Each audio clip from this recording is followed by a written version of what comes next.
It's extremely hard to believe, as we look at this lovely view, that these peaceful, picturesque beaches were actually the setting for the remarkable, never-to-be-forgotten Normandy landings. These beautiful sands are known as the Côte de Nacre, which poetically translates as the Mother of Pearl Coast. And the beaches are awash with poignantly moving memories of that auspicious and historic day when thousands of Allied troops came ashore on June the 6th, 1944.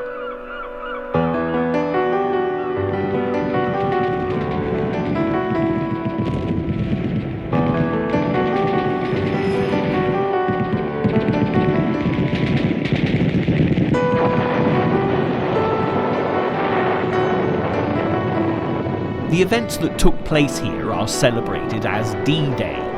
Without doubt, this daringly heroic and ultimately liberating invasion marked the beginning of the end of World War II.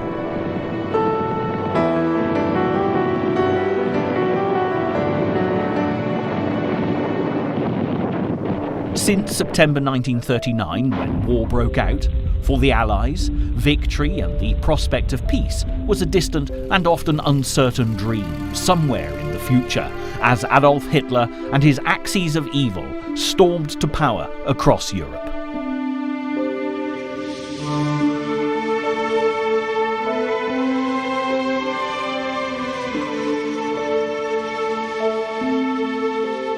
But by 1942, the mists of doubt had slowly started to lift, and the vision of a world free from tyranny began to emerge. And although up until D-Day, the war could still have swung in Hitler's favour, as preparations were made, fortune seemed to have been smiling on the Allies for some time. Firstly, in North Africa, and then across the Mediterranean into Italy.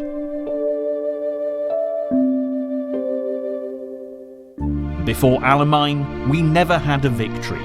After Alamein, we never had a defeat. Prime Minister Winston Churchill spoke these words after the British Eighth Army had triumphed against Hitler's favourite general, Erwin Rommel, the Desert Fox, in the Second Battle of El Alamein. The Allies were at last making progress, and although months and years of conflict still lay ahead, the tide was definitely turning their way. Now, although the events of North Africa have been covered in detail in earlier programmes in this series, it's worth taking a moment for a brief look back, as the key players in the D-Day landings were already emerging. This gives us the opportunity to discover a little more about the backgrounds of the remarkable heroes of Operation Overlord, who played such key roles in the Normandy landings.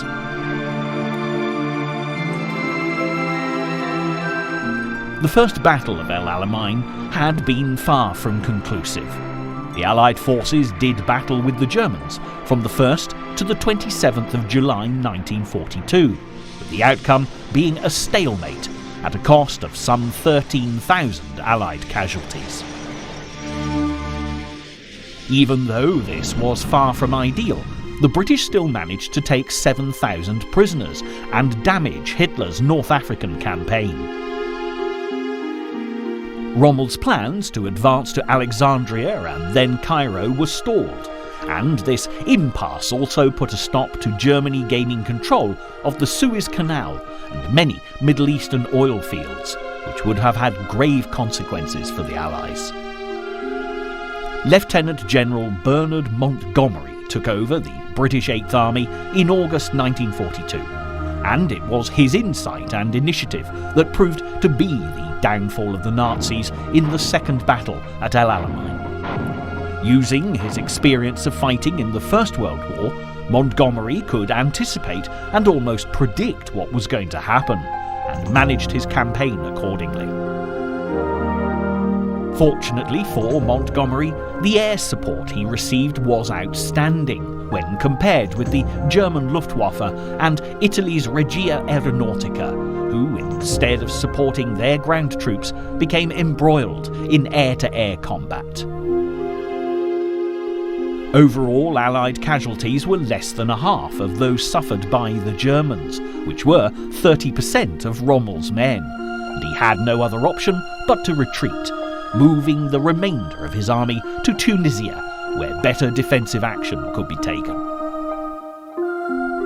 Winston Churchill famously described the 14-day battle at El Alamein that ran from the 23rd of October to the 5th of November 1942 as not being the end, not even the beginning of the end, but perhaps the end of the beginning. And it was certainly the point at which the Allies started on the road to victory, with the colourful characters of Rommel, Churchill and Montgomery all gaining valuable experience.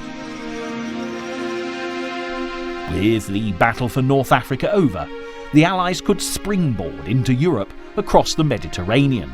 The island of Sicily was the next target. The Allied invasion, codenamed Operation Husky, was a mix of amphibious and airborne warfare, with the aim of removing both the Sicilian Air Force and Navy, giving the Allies access to the whole Mediterranean. German intelligence had no knowledge of the invasion plans, thanks to a decoy of documents planted on the corpse of a British officer, stating that the Allies had no interest in Sicily. The papers claimed the next invasion target was to be Greece, so most of the German defences were relocated.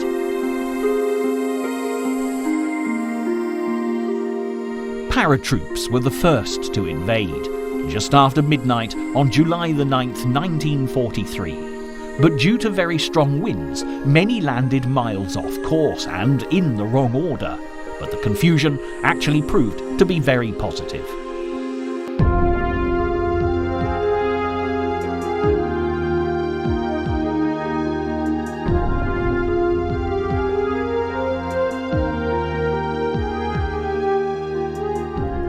When the beach landings began, the Allies faced very little opposition. But by July the 13th, resistance had grown, and the losses and casualties began to escalate.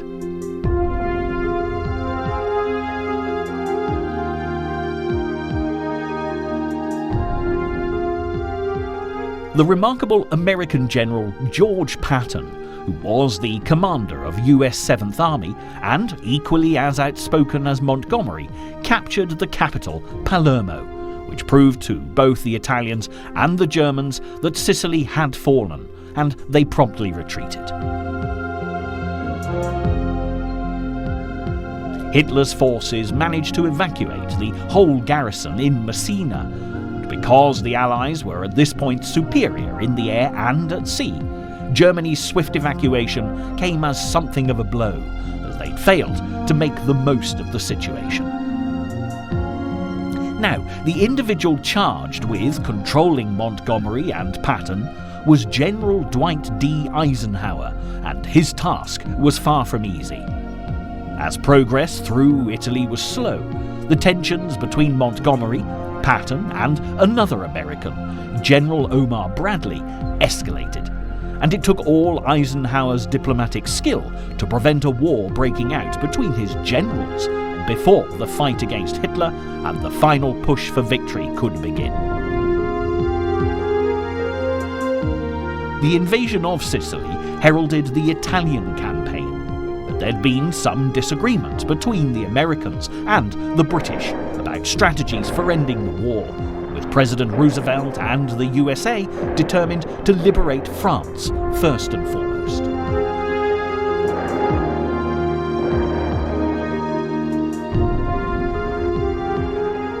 However, Winston Churchill was of the opinion that Italy needed to be dealt with and taken out of the war as quickly as possible.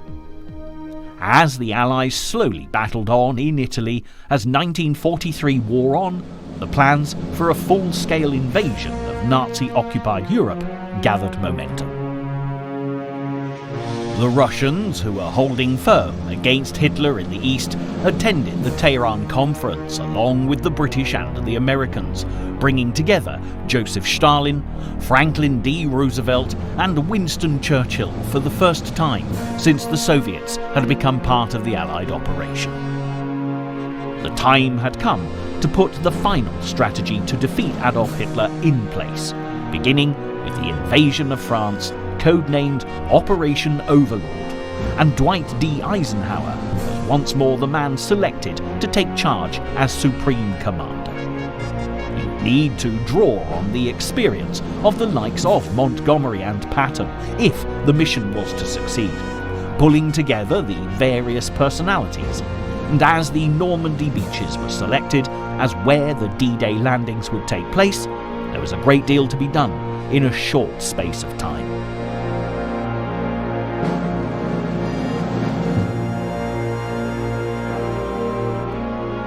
Early in 1944, Anglo-American relations became tense when Montgomery insisted that in order for there to be success in Normandy, the original plans of 3 Allied divisions must be increased to 5. This would certainly curtail the American plans for Operation Anvil to play a major role in the invasion. Eisenhower was keen to create a diversion with an army from the Mediterranean landing on the Côte d'Azur in the south of France. But Churchill and the British were strongly against this and felt if resources were concentrated in Italy, Rome would fall to the Allies sooner. Churchill even wrote to President Roosevelt asking that many of the landing ship tanks, better known as LSTs, be transferred from Operation Anvil to Operation Overlord. This dispute continued for some time, until events in late April 1944 took the issue out of the Allies' hands as our story of D-Day begins in earnest. Preparation would be the key if the invasion of Normandy was going to be successful, and the 50-mile-long landing beach zone would have to be split up into sections if a beachhead with adequate ports was to be established at speed, allowing the Allies swift access to the heart of occupied France. It was decided that the American Army divisions would land closest to Cherbourg, on beaches codenamed Utah and Omaha, while the British and Canadians would land on Gold, Juno and Sword beaches along the stretch of coastline leading to Caen. Rehearsing for the invasion was vital, and the Americans, who were due to land on Utah Beach, were involved in a practice mission codenamed Exercise Tiger. A similar stretch of Devon coastline was selected at Slapton Sands, as 30,000 troops were put through their paces. But then disaster struck. German E-boats from Cherbourg attacked and torpedoed 5 landing ship tanks, which dealt a bitter blow both to Operation Overlord and Operation Anvil.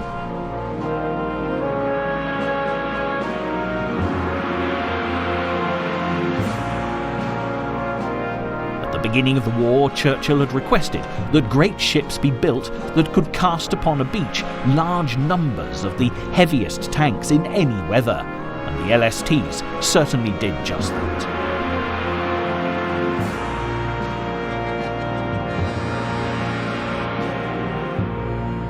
But the losses at Slapton meant the postponement of Operation Anvil in order to give as much support to D-Day as possible, and with 700 men lost, the disastrous rehearsal was also a human tragedy.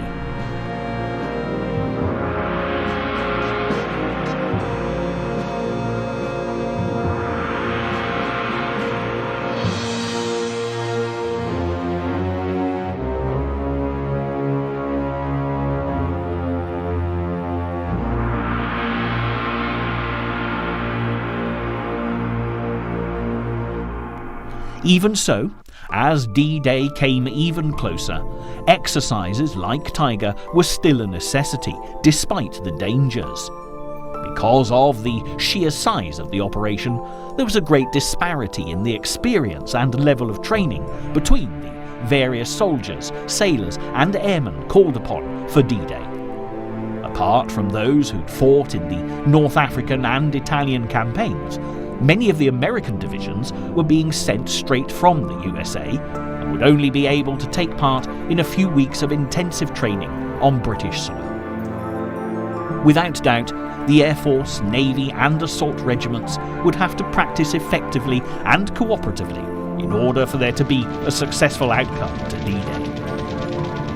If the troops were to be as prepared as possible, terrain had to be found that resembled the 5 Normandy landing beaches, and along with Slapton Sands, the Gower Peninsula, the Tarbet Peninsula, Colbin Sands and Berghead Bay were also selected. Because these sites were used for military training purposes, all of the villages, farms and rural communities needed to be evacuated, and quickly. Hundreds of people from each location had to leave their homes as more Allied troops from all over the world gathered in Britain, ready to invade France.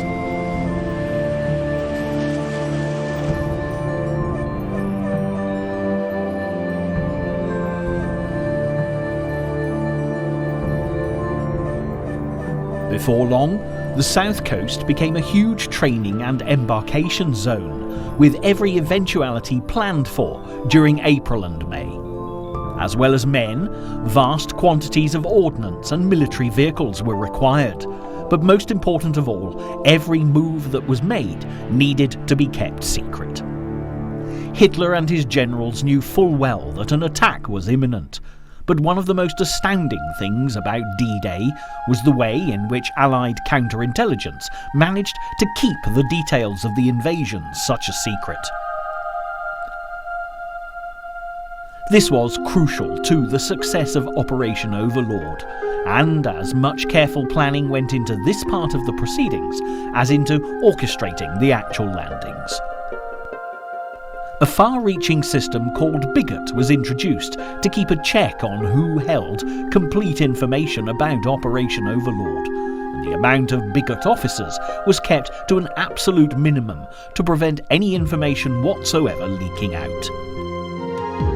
Naturally, as time went on, and the operation drew ever closer, the different forces needed to be briefed on the types of area they'd be going to, but the fear of this information spreading was so great that anyone who knew the planned locations was kept under strict supervision, and in some cases kept behind the kind of barbed wire fences you'd normally expect to find in a concentration camp.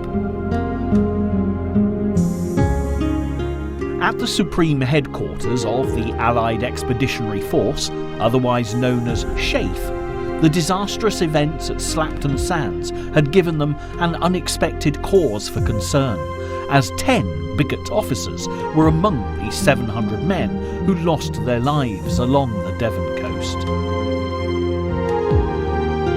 A large-scale gruelling mission was ordered to find all 10 of the officers, because there was every possibility that they could have been carrying Bigot paperwork, or worse still, being captured and interrogated by the Germans.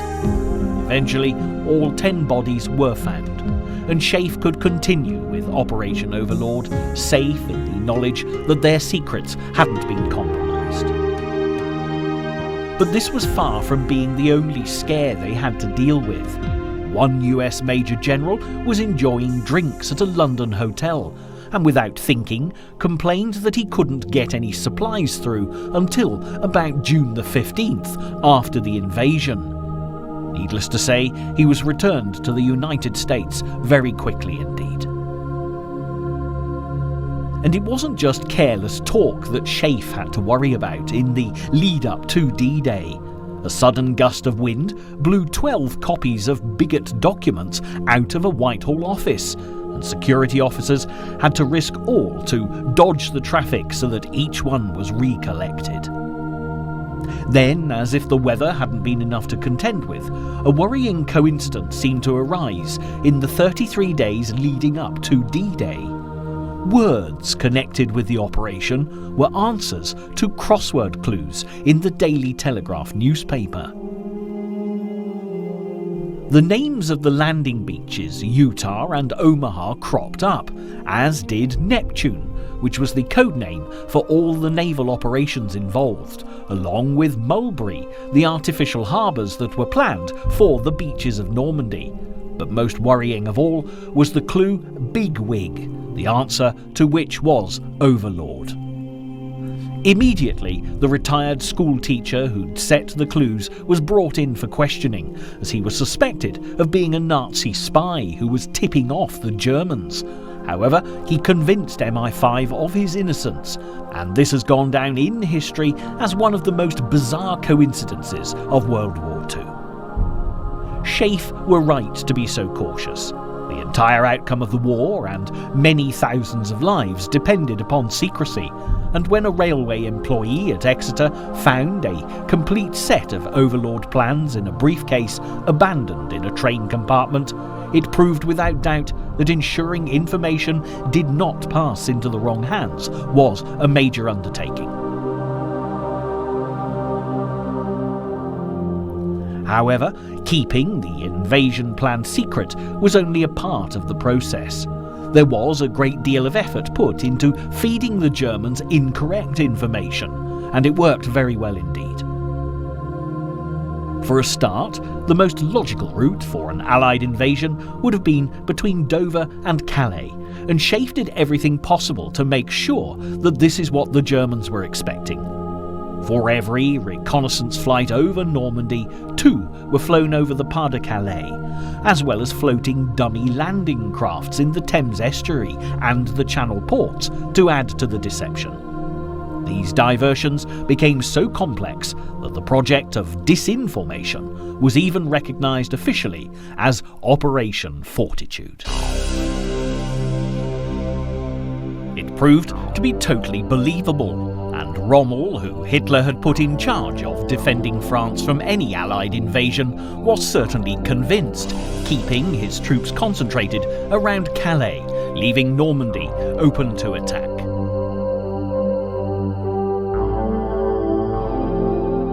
As D-Day fast approached, it was also essential that the French resistance be told that the invasion force was on its way.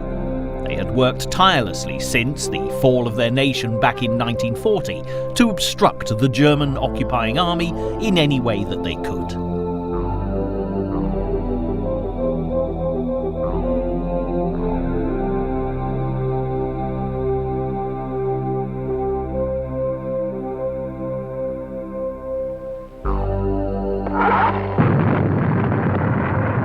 Hello, forces.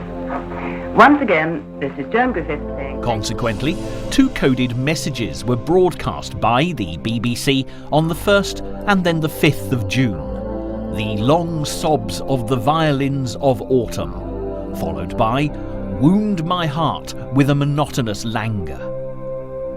Far from being secret, the chief of German intelligence had been warned of the significance of these bizarre words. But when Rommel was told, he believed it preposterous that the Allies would announce their operation plans over the radio, and dismissed this as being a part of the elaborate disinformation strategy. A great deal of thought had gone into planning the perfect date for Operation Overlord, and as Commander-in-Chief of the Allied Expeditionary Force, Eisenhower had considered everything from weather and tides to phases of the moon. A full moon would be essential for light, along with a spring tide, and initially the 5th of June was settled on. Nevertheless, when the weather turned unseasonably stormy, the Allies faced an incredibly difficult decision. Eisenhower knew that if he postponed for longer than a day, the operation would have to wait a whole fortnight for conditions to be right again. Already there had been so many close calls, and who could say whether it would be possible to keep their plans secret from the Germans for a further 2 weeks. Plus, there were now the issue of the thousands of men already aboard their ships, prepared for their mission, And not only would it be difficult for them to disembark without it being noticed, but they'd also have to be accommodated until the invasion could go ahead as planned.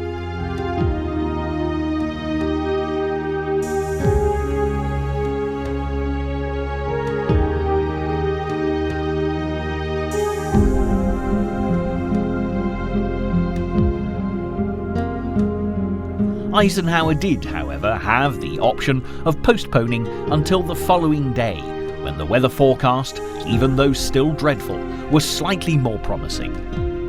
It was a very risky decision, but to everyone involved, it was definitely a chance worth taking, even though the sea crossing would be far from pleasant for the troops. To help with seasickness, the soldiers had been advised to chew gum. With the appalling weather that came with the dawn of June the 6th, it was of little help. The only plus point was the fact that the weather was so bad, the Germans had ruled out any chance of an invasion. Rommel had been so confident that he'd left France and returned home to Germany to celebrate his wife's birthday. Operation Overlord began in 2 phases, the first being an air assault, while the second was the amphibious landing of Allied infantry. The second phase was hugely dependent on the success of the first, as the airborne bombardment and influx of troops would build up a support force ready to ensure a swift breakout from the beachhead. The air assault landings of British and American troops happened shortly after midnight in the first few hours of D-Day. This was not only to secure the rear of the beachheads, but also to neutralise as much opposition along the shoreline as possible.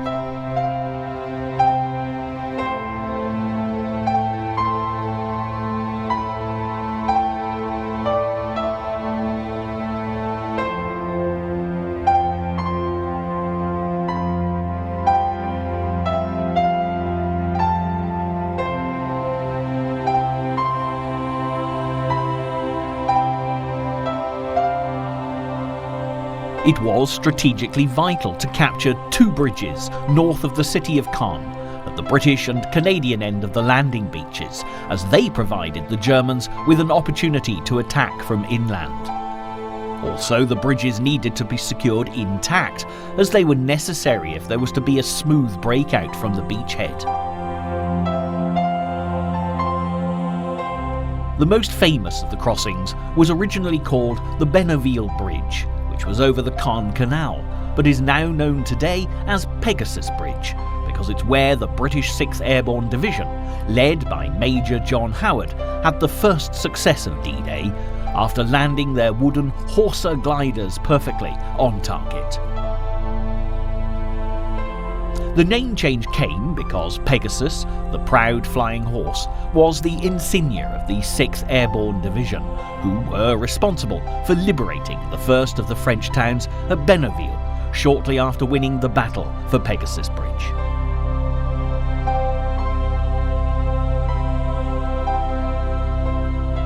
The Allied airborne attack continued as planes from the US Air Force set off from the south of England to secure the northwestern perimeter and prevent any German counterattack towards the Cherbourg end of the landing beaches.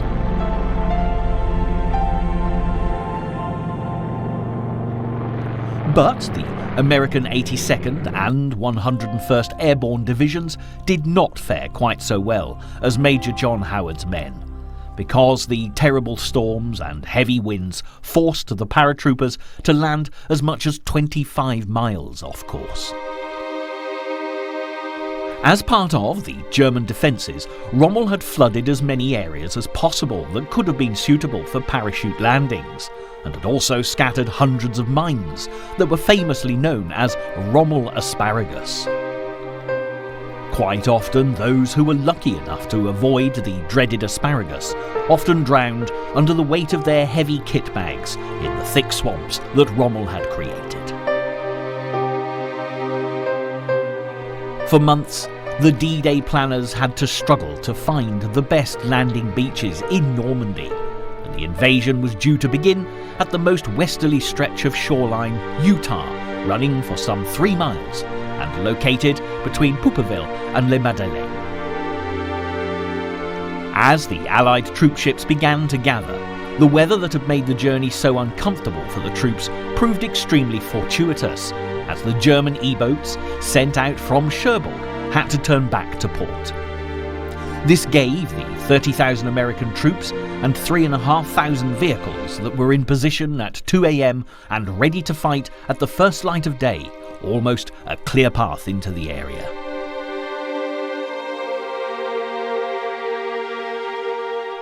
The airborne forces, despite so many of them landing off course, had also played their part. And one of the best-known films about the Normandy landings, The Longest Day from the 1960s, features these early events and one story in particular. Just a short distance from Utah Beach lies the charming town of Sainte-Marie-Église.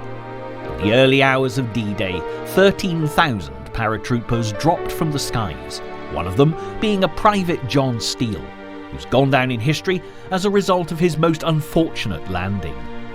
Steele's parachute became entangled with the fine steeple of the imposing church, leaving him to dangle helplessly. For 2 hours he managed to limply hang on, pretending to be dead, but the Germans eventually spotted movement and he was taken prisoner. A dummy paratrooper still hangs from the steeple to this day as a reminder of the incredible bravery of so many Allied servicemen as they gave their all to liberate France. But some of the troops involved in the fight to gain control of Utah Beach were a great deal more fortunate than Private Steele. Another contributor to the D-Day history books was Brigadier General Theodore Roosevelt, the eldest son of the former President of the USA. Despite being 57 years of age, as division commander, he requested he be allowed to lead his men ashore in person, and although advised against such action, he was granted permission and landed on the beach with his troops. However, because of the strong current and massive amount of smoke caused by the initial assault, Roosevelt's infantry landed a mile off course to face only a handful of German soldiers who could do little to defend against this unexpected Allied advance. Roosevelt is famously quoted, when told of the error, as having said, "We'll start the war from here," which he promptly did, leading the advance inland.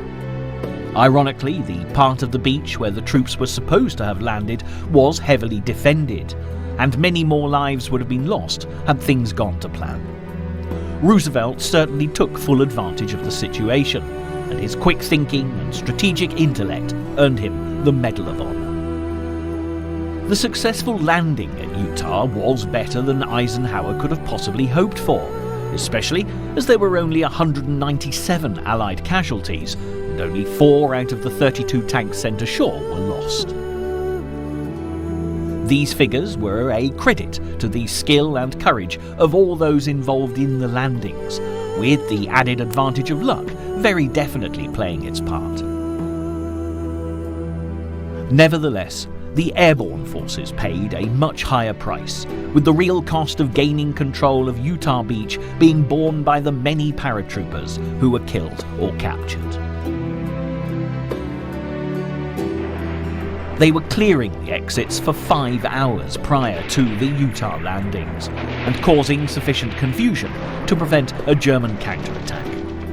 Unfortunately, by the end of the offensive, the 101st Airborne Division had lost 40% of its fighting force, which, coupled with the men also lost in the Slapton Sands tragedy, meant that the Americans suffered a great deal more at Utah than the casualty figures at first suggest.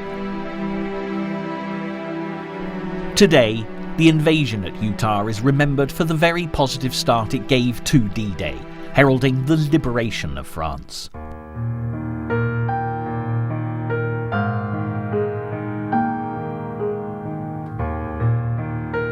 There are many proud monuments along this most significant stretch of beach, and the popular Utah Beach Landing Museum is a wonderful place to visit, especially for those who want to know more about the incredible events of that June morning back in 1944.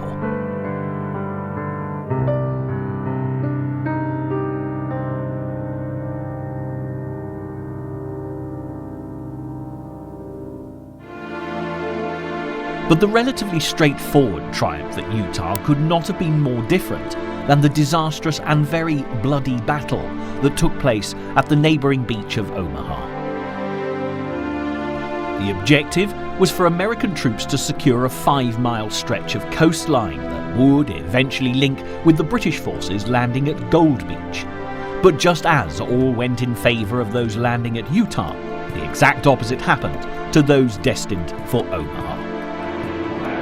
For a start, navigational difficulties due to the weather worked against the invasion force, putting them directly in the line of fire of the very experienced German 352nd Division, who just happened to be on a training exercise in the district.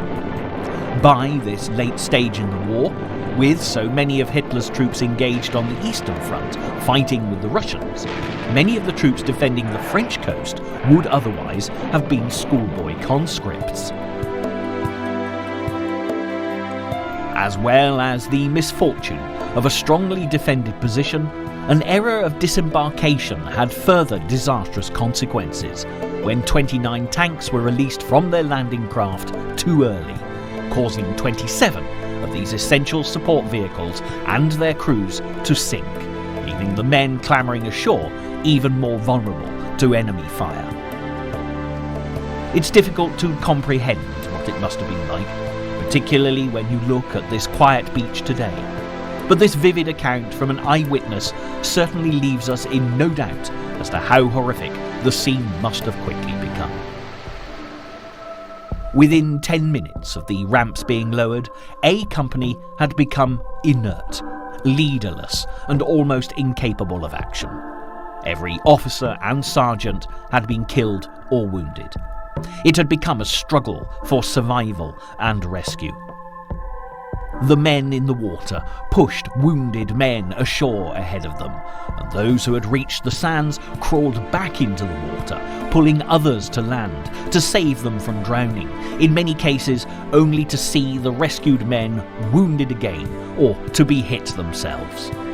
Within 20 minutes of striking the beach, A Company had ceased to be an assault company and had become a forlorn little rescue party bent upon survival and the saving of lives.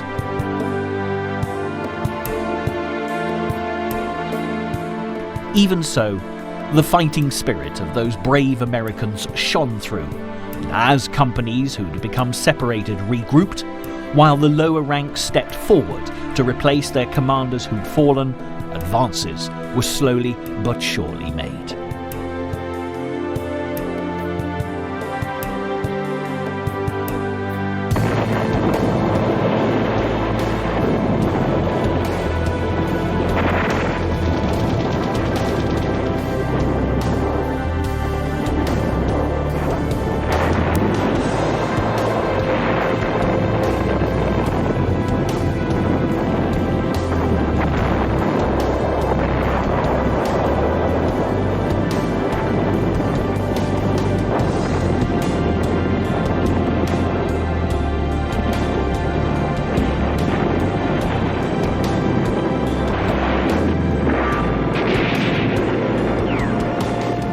Was a real team effort, with the engineers clearing pathways across the beach and up the steep hill, working under intense fire, which frequently set off the explosives they were attempting to defuse, and the casualty rate was high.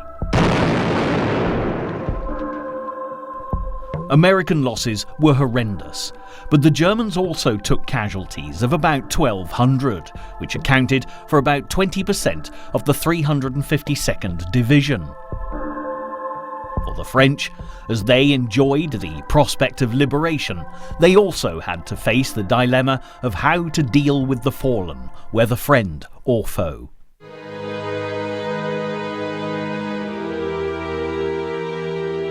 Needless to say, having been oppressed by the Germans since 1940, it took some time for there to be a spirit of peace and reconciliation.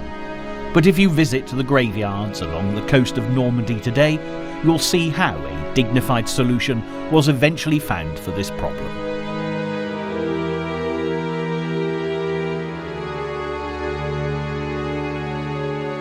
Here at Le Camp, the German cemetery, more than 21,000 soldiers lie beneath the ground, the majority of which fell between D-Day and August the 20th, 1944. Each small square commemorates up to 4 men, some of them no more than boys, and the sheer volume of sombre black stone crosses stand testament to the tragic loss of life experienced on all sides throughout World War II. The cemetery is managed today by the German War Graves Commission. It was completed in 1961, but since this time any German remains found from the conflict are brought here to Le Camp to rest in peace. It's interesting to note that across this rural landscape this is still quite a common occurrence, where so many lost their lives during the invasion of Normandy.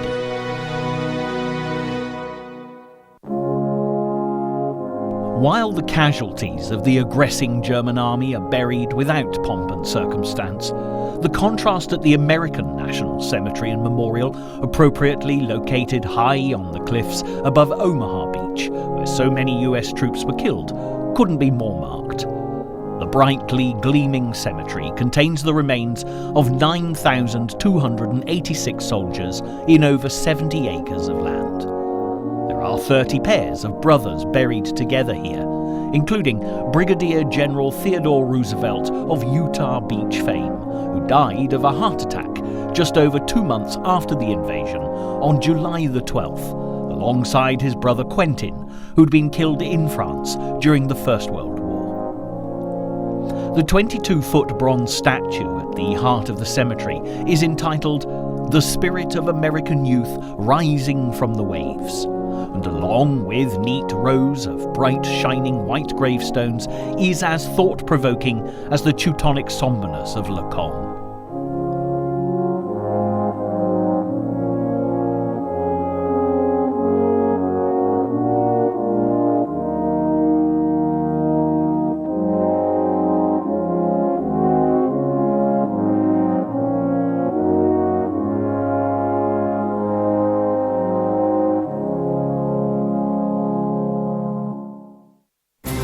As well as being charged with taking the beaches at Utah and Omaha, the Americans were also given the task of attacking Point du Hoc, a strategic headland under German control.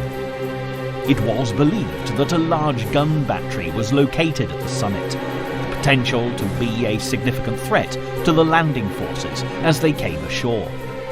The plan was for the 2nd Ranger Battalion to land at the base of the 100-foot cliff face and climb to the top, where they would then destroy the gun battery that had the beaches of Omaha and Utah within firing range.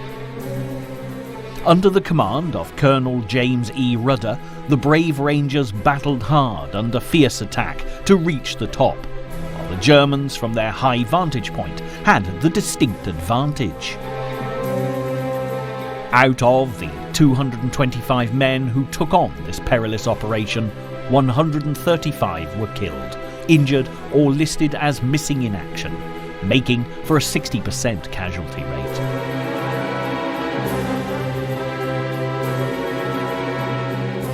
Then, to add insult to injury, the surviving Rangers who made it to the top found that the anticipated big guns were nowhere to be seen. The guns were finally found some distance away in an unguarded apple orchard and immediately destroyed.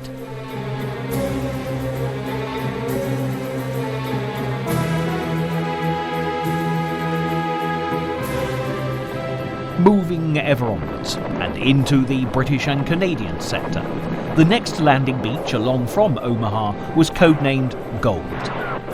The objectives for the troops here, along with those landing on Juno Beach, was to liberate the town of Bayeux, secure the Caen-Bayeux Road and occupy the port of Arromanches. The bombardment from the battleships at sea began at 5:45 a.m. Landings took place 5 minutes earlier than scheduled at 7:25. Just as had happened at Omaha, there were difficulties getting the allocated tanks ashore because of the weather conditions. They had to be launched early due to the heavy seas, resulting in a dozen of them sinking before they reached the shore. Even though the troops experienced some heavy resistance in the early hours, they managed to break through the German lines, only sustaining casualties of around 400 men, compared to the thousands of lives lost at Omaha. After securing gold, the British troops managed to join up with the Canadians, who'd landed on neighbouring Juno Beach, next along the coast, but were unable to complete their primary objective of reaching and securing the Camp-Bayou Road. Today, Gold Beach is an idyllic holiday location, and as people enjoy the seafront hotels, cafes and restaurants, thoughts of D-Day may be far from their minds. However, look out to sea, and there are plenty of reminders of those auspicious events. Arromanches is a charming town, but on June the 6th, 1944, it was of vital importance as a port, and from here you get a superb view of the remains of the Mulberry harbour that the Allies constructed here soon after the landings.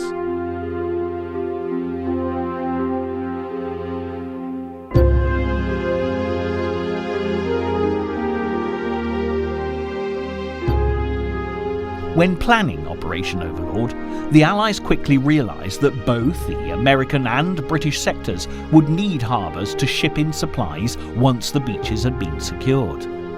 Port-en-Bassin lay between the two sectors, but it simply wasn't large enough to handle all the equipment that would be needed at great speed.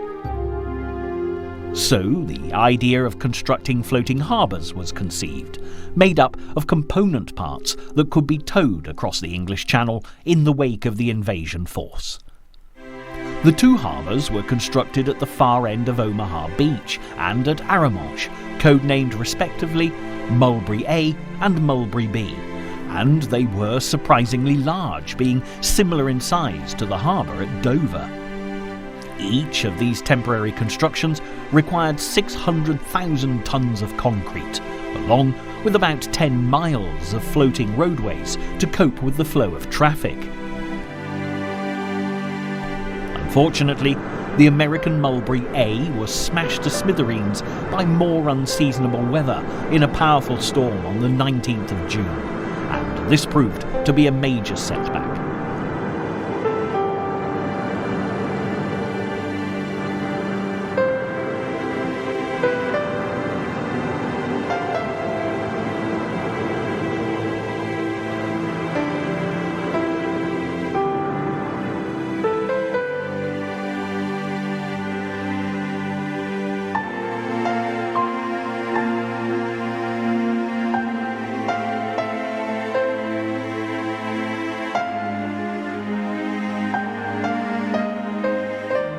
Luckily, Mulberry B at Arromanches remained intact despite the terrible conditions, and it is the remains of this amazing construction that can still be seen along the shoreline today.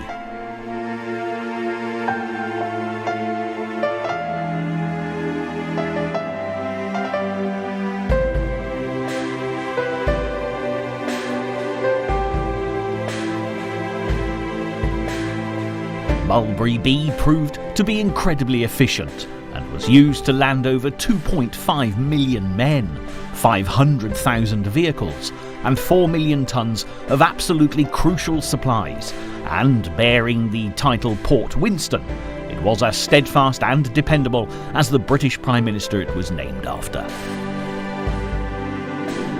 Returning to the invasion beaches, our next port of call is Juno, and this is where some of the most incredible footage from the 6th of June 1944 was actually shot. Interestingly, there were around 50 camera crews recording all the landings on D-Day, which is a staggering figure, especially as they faced the exact same dangers as the troops they were filming. At Juno, the soldiers of the Canadian 3rd Division had been selected to advance into one of the most heavily defended stretches of the Normandy coastline.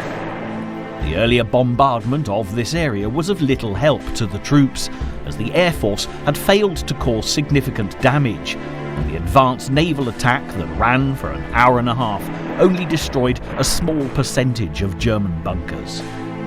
Nevertheless, about an hour after landing, the Canadians had cleared the German sea line, but had sustained heavy casualties. However, by evening, they had still pushed several miles inland and secured the town of Saint-Aubin-sur-Mer.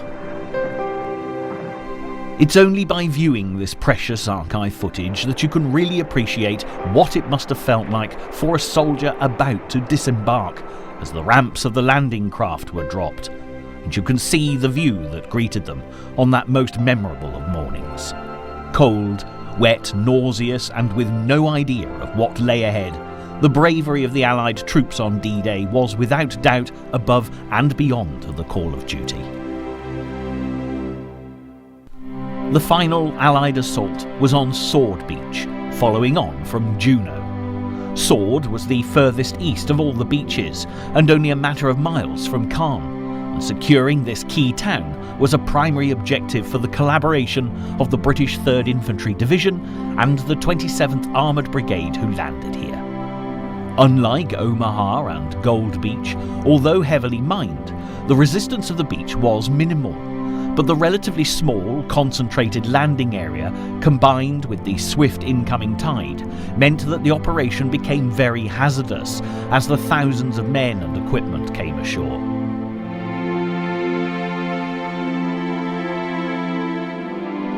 As the troops advanced inland, the resistance grew stronger, and it wasn't long before the Germans' 21st Panzer Division was sent to Sword from Caen, and it took the Allies until evening to neutralise them.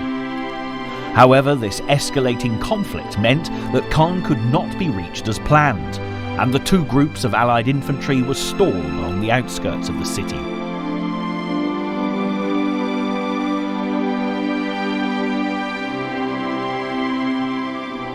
This may not have been the most straightforward of landings, but the indomitable spirit of the advancing Allies was unmistakable, as each and every one of them played their part in the liberation of France. One of the most incredible stories told of the events at Sword Beach is that of Piper Bill Millin of Lord Lovat's first special service. As he stepped out, waist deep, into the water from the landing craft, he started piping his own rendition of Highland Laddie. As the beach became littered with the bodies of the fallen, amongst all the smoke and confusion, Piper Millin continued to play. In fact, it's said that he piped all the way from Sword Beach to Pegasus Bridge, where Lord Lovat's men joined the British troops that had been the first to land in France on D-Day. There were many tales of incredible heroism as the days of June 1944 saw Operation Overlord forge further ahead towards the very heart of France as it was being liberated from Hitler's tyranny. Against all the odds, by the end of D-Day, 130,000 Allied troops had occupied the stretch of coastline between Cherbourg and Caen before Hitler's generals had even realised what was happening. The casualties had been significant for the Allies. On Omaha Beach alone, 3,000 brave Americans had lost their lives. Yet the end of the war was now very definitely in sight. Hitler was far from finished, but the chances of a German victory were disappearing fast as June 1944 drew to a close. For the Allies' morale was at an all-time high, and as the success of D-Day was built upon, the dream of restoring peace to a free world was just that little bit closer to becoming a reality.